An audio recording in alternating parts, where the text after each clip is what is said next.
Hey everybody, I am back with a few more recommendations this week. Now, I'm actually going to take a break from pointing out books that you should read and suggest that you take some time to play with Lego. Now, if you don't happen to have any Lego, my deepest condolences go out to you. Lego is a big part of our home. My kids play with their Lego every single day. Sometimes they rebuild the sets they have, sometimes they make something creative, and sometimes they just suck up to their dad because they want me to buy them more Lego. And this is something that they inherited from me. I stopped playing with Lego when I was about 11 years old, but a few years ago, there was a snow day that kept me home from work. So I wandered into the basement to do some tidying/organizing, and I stumbled across a few buckets of old bricks from my childhood, and I still had all the instructions. So I built one of the sets.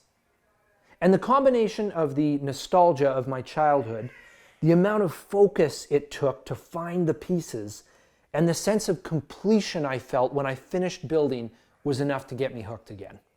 And fortunately for me, nowadays, they actually design and create sets for adults.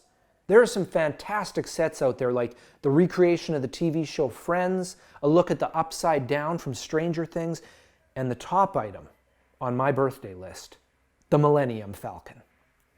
One day. But in the meantime, I do have this awesome little set that I built with my kids over the Easter weekend. It's a great little model of the Yellow Submarine, including minifigures of the Fab Four.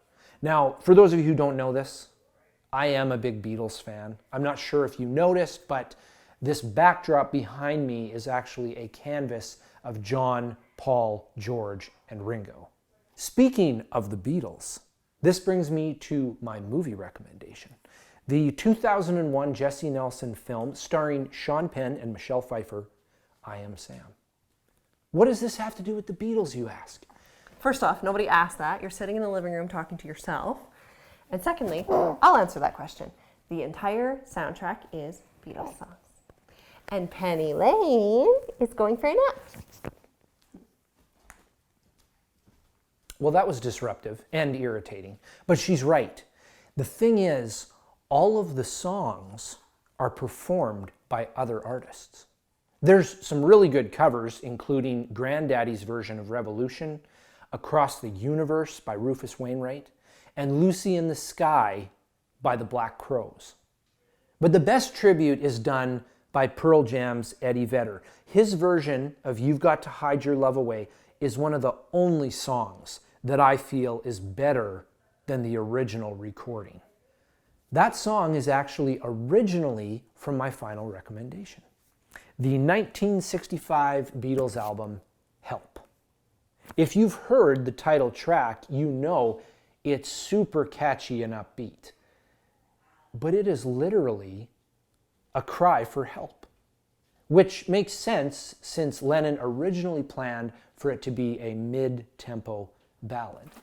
The point I'm trying to make, aside from the fact that you should listen to this album, and every Beatles album for that matter, is that sometimes someone may seem upbeat and positive, but they're really actually struggling.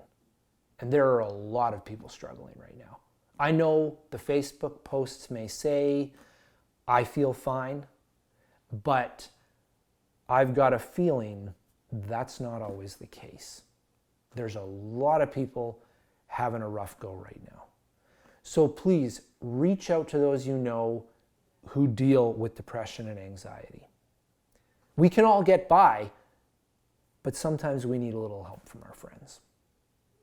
I hope you take the time to play, to laugh, and maybe cry, and to sing and dance.